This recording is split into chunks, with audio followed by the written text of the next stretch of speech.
네, 안녕하십니까. 도기환입니다. 오늘은 부자마인드 18강 18번째 시간이 되겠습니다. 자, 오늘은 해야 될 것이 주제를 한번 설명을 해드려 보도록 하겠습니다. 오로지 다양한 실전 경험만이 부동산 가치를 평가하는 눈을 단련시킨다. 이렇게 되어 있네요.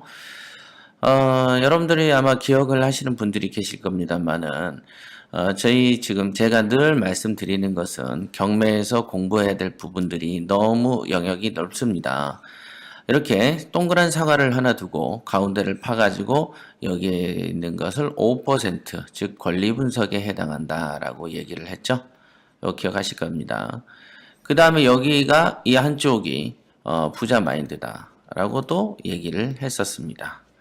그 다음에 이 한쪽이 부동산 가치를 평가하는 눈이다. 이거 기억나십니까? 그래서 이 세 가지 영역에 대해서 되게 중요하다고 설명을 해드렸었던 거. 이게 사실은 부자 마인드는 협회가 시작되면서 시작했고요. 이 책을 쓰면서도 제가 늘 강조를 했었던 것들입니다. 5%밖에 권리 분석을 차지하지 않는다는 것은 지금 요즘 같은 시절에서도 사실 믿겨지지 않죠. 요즘에 일종의 이제 그 카페들, 어떤 부동산 카페들 보면, 경매 카페들을 보면은 거의 다 지금도 권리 분석에 몰입해 있습니다. 지금도. 권리 분석이 5%밖에 안 된다. 심지어는 그 미만일 것이다라는 것은 경매를 실전으로 해서 한 번만 부딪혀 보면은 그렇다라는 걸 역시 쉽게 알 수 있는데도 불구하고 어찌됐든 경매 초보자들 같은 경우에는 초기 입문을 할 때는 다 권리 분석으로 입문을 하기 때문에 권리 분석을 가르치는 곳이다 그러면 그곳에 가가지고 상당 부분의 어떤 시간과 비용을 사용하면서 시간을 1년 가까이 주기더군요. 그래서 이제 자기들의 어떤 그 부자 되는 길을 늦추는 거죠. 더 빠른 고속도로가 있는데도 굳이 고속도로를 가지 않고 국도만 이렇게 선호하는 사람들도 있습니다. 권리 분석은 5% 미만이다.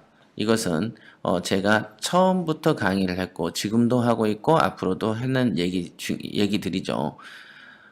권리 분석이 5%가 라는 어떤 소식이 없는 그런 지역에서 설령 권리 분석을 배우더라도 그곳에서는 권리 분석 이외에 다양한 어떤 실무나 실전이 있다면 스스로 이렇게 교육생들이 권리 분석은 여기까지만 알면 되겠구나라는 것을 알게 되겠습니다만은 통상 실무나 실전이라는 프로그램들이 없는 곳에서 권리 분석을 배우다 보니까 권리 분석이 경매의 어떤 고수가 되는 어떤 전체인 것처럼 100%인 것처럼 비춰지는 것들이 이제 안타까운 현실이 되겠습니다. 그래서 그럼 왜 그렇게 자신을 하느냐라고 이제 제 방송을 처음 듣는 분들도 계실 건데, 그래서 왜 그러냐면은 우리가 이제 스파레주에서 아시겠지만 6박 7일을 가르칩니다. 그죠? 6박 7일을 하루 종일 가르치니까 하루에 적어도 9시간씩 공부해서 7일 정도면 이제 63시간.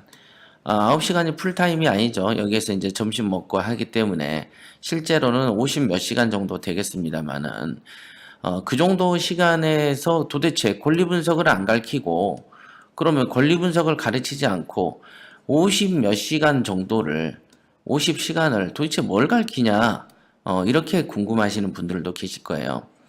그럼 스파레즈에서 50시간을 뭘 가르칠까요? 그래도 항상 늘 시간에 쫓기거든요. 이건 느슨하게 안 갑니다. 항상 시간에 쫓겨서 50시간 이상을 소모하거든요. 왜냐하면 초간단 권리 분석이라고 해서 권리 분석을 4시간 정도 투입을 합니다. 그러니까 실제로는 50 몇 시간 정도거든요. 근데 점심시간이 있으니까 1시간씩만 빼도 7일이면 7시간 빠지는 거니까요.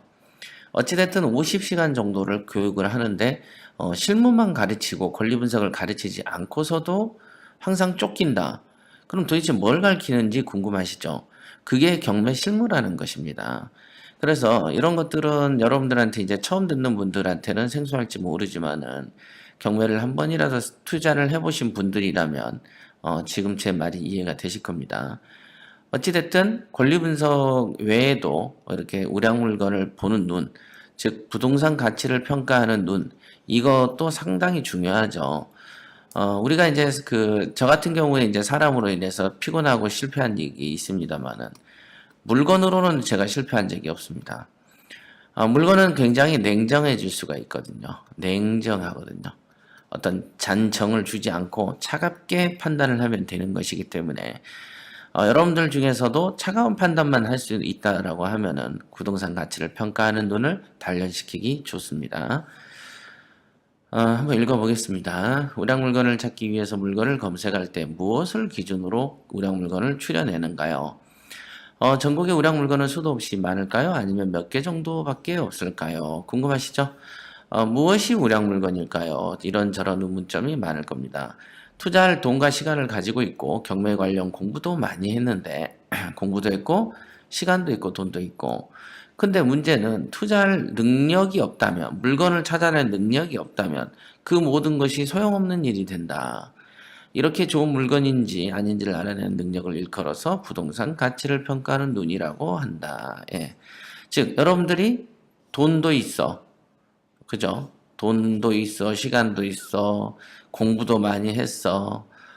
그렇게 백날 첫날 해도 물건을 찾아내는 능력이 없으면은 다 필요 없는 거 아닙니까? 그죠? 그죠? 여러분들이 돈이 많아서 그 사막에 시추할 수 있는 어떤 기계도 있어, 인부도 있어, 돈도 있어, 별짓 다 해도 석유가 여기 없으면 안 되죠. 그러니까 석유가 있는 곳을 찾는 어떤 탐사 능력이 있는 사람이나 기계가 없으면 이 모든 것은 말짱황이 되는 것이죠. 물론 이렇게 석유를 찾아내더라도 이런 기계와 인부가 없으면 또 말짱 인부가 되는 것처럼 서로 상관관계가 있는 것이죠. 하지만 무엇보다도 더 중요한 것은 물건을 찾아내는 능력이 사실은 더 중요한 것이다 라고 볼 수 있겠습니다. 아마도 다양한 종류의 부동산을 매입해보고 수리도 해보고 팔아도 보고 골치 아픈 명도도 해본 사람은 분명히 그렇지 못한 사람보다는 고수익이 나는 물건을 보는 눈이 좋다. 그건 너무 당연한 거죠. 하여간 고생 안 해보는 사람이 고생한 사람보다 똑똑할 리는 없는 거 아니겠습니까? 네. 어떤 부동산이든 첫 보면 이 물건은 되겠다, 안 되겠다를 분간해낸다는 거죠. 부동산 가치를 평가하는 눈을 키우는 것은 부자 마인드만큼 중요한 것이다. 네. 즉, 부자 마인드나 부동산 가치를 평가하는 눈이나 비슷하게 중요하다. 이 점을 잊으시면 안 됩니다. 부자 마인드가 험난한 투자 여정을 쉽게 넘어가는데 꼭 필요한 도구라면 부동산 가치를 평가하는 눈은 남들이 좋은 물건이 아니라고 제칠 때도 나 홀로 투자를 감행할 수 있는 전문적 견해를 의미한다. 예. 자, 부자 마인드가 험난한 투자 여정을 쉽게 넘어가는데 꼭 필요한 도구라면 부동산 가치를 평가하는 눈은 남들은 좋은 물건이 아니라고 제칠 때 나홀로 투자를 감행할 수 있는 전문적 견해를 부동산 가치를 평가하는 눈이라고 한다. 예, 부자 마인드와 부동산 가치를 평가하는 눈에 대한 어떤 설명을 해놨네요. 참 잘 썼네요. 그죠? 부자 마인드가 험난한 투자 여정을 쉽게 넘어가는데 꼭 필요한 도구다. 예. 판교 신도시나 김포 신도시를 생각해 봅시다. 아무것도 없는 황량한 곳이 곧 돈이 될 수 있다는 것을 예측할 수 있는 것은 부동산 가치를 평가하는 눈 때문이다. 일반적으로 경매 초보자와 같이 세련되고 완성되고 세련된 물건만이 좋은 것으로 보이는 그런 눈으로는 숨어있는 보물을 찾아내는 것은 불가능할 것이다. 이거 굉장히 중요하죠. 부동산 가치를 평가하는 눈이 없어서 아주 바보 같고 일종의 병신 같은 짓을 하는 사람들이 되게 많이 있습니다. 심지어는 자기가 사놓고서는 잔금을 안 치는 사람도 있어요. 물론 정말로 아니다 싶을 때 잔금을 치를 수는 있습니다만은 제가 볼 때는 괜찮은데 굳이 잔금까지 안 치르는 사람도 있습니다. 그것은 정말로 어리석은 일이 아닐 수 없다.